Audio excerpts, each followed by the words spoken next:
Pinakamalaking challenge diyan ngayon sa sitwasyon mo bilang bago sa pag-a-abroad, yung sitwasyon mo ngayon na ginrab mo na yung opportunity, medyo alanganin yung medyo hindi naman ganun kalakihan, or let's say average naman, yung average lang yung salary offer mo, gawa nga ng mga sitwasyon na gusto mo nang masolusyonan, and ang naging option mo is yung pag-abroad. And then nakita mo nga yung ganong sitwasyon mo ng sahod mo, kung paano mo i-manage. Yan ngayon yung pinakamalaking challenge sa pag-abroad mo. Challenge yan ngayon is yung paano ka makakapag-save ng kahit na paano paunti-unti. Kasi yun nga, na-miscalculate mo yung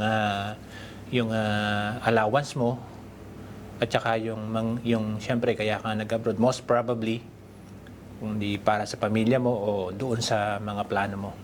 Binata ka doon sa personal na plano mo, pero siyempre tayong mga Pilipino likas na tumutulong tayo sa family, sa parents natin, which is good thing.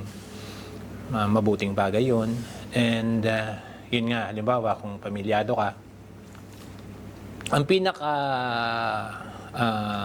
tricky kasi dyan, yung halimbawa tayo nag-abroad tayo, bigla tayong parang alam mo yon, yung na-overexcite. Ang nangyayari, nagbabago ka agad, drastic na pagbabago ng lifestyle. Diyan nagkakaroon ng problema eh. So, siyempre, kapag nandiyan ako sa Pilipinas, ang iba yung perception mo pagka doon sa mga kababayan nating nag-abroad. Iba eh. Until such time na nakapag-abroad ako, ang nangyayari, na-overexcite tayo. Yun na nga, drastic na pagbabago ng lifestyle. Okay? So, unang-una nabanggit ko niyan lagi, napaka-importante ng open communication ng both parties, ng nasa Pilipinas, ng family na nasa Pilipinas, at saka yung OFW. Masabi niya kung ano talaga sitwasyon niya. Siyempre, kailangan natin silang tawagan, kailangan natin silang makausap. Constant communication, di ba? Regular yan.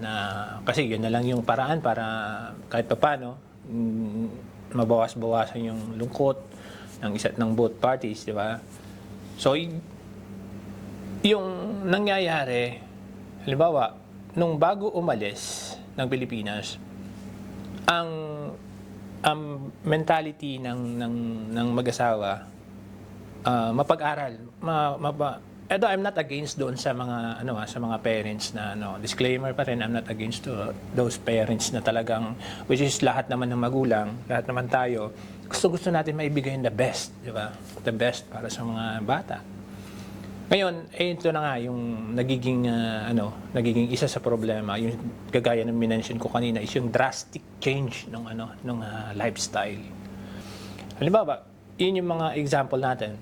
Napagkakasya di ba? So, nung nag-abroad yung isa sa mag-asawa, parang pansinin niyo, parang mas parang di ba, parang mas umaangal yung mag-asawa, parang kulang. Nung nasa Pilipinas sa pagkakasya, pinipilit na pagkasyahin, nakakaya ng pagkasyahin, I would say na nakakaya ng pagkasyahin. Alam mo, ibig ko sabihin na parang nagkukulang. Samantalang, di ba, kahit paano, kaya nga niya ginrab yun dahil alam niya na mas malaki yung sasahuri niya sa abroad. So, yun yung mga nami-miscalculate nung isang nag-OFW.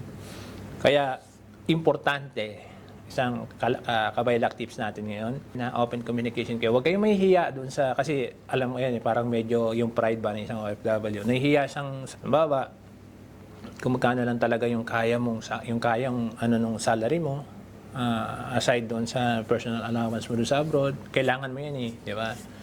So, yan.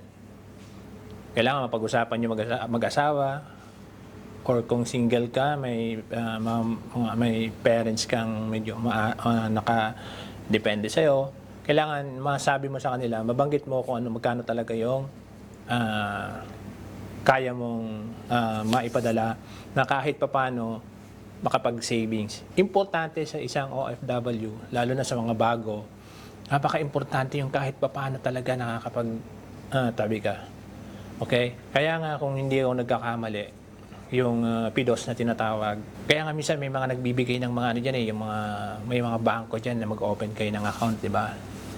Doon ko nakita yung kahalagahan nun na they encourage yung Pilipino. Kasi alam nila na yun ang sitwasyon ng OFW na pagdating na sa abroad, nakakalimutan na, nawawala na yung pag-iipon Sa plano ng isang OFW yan.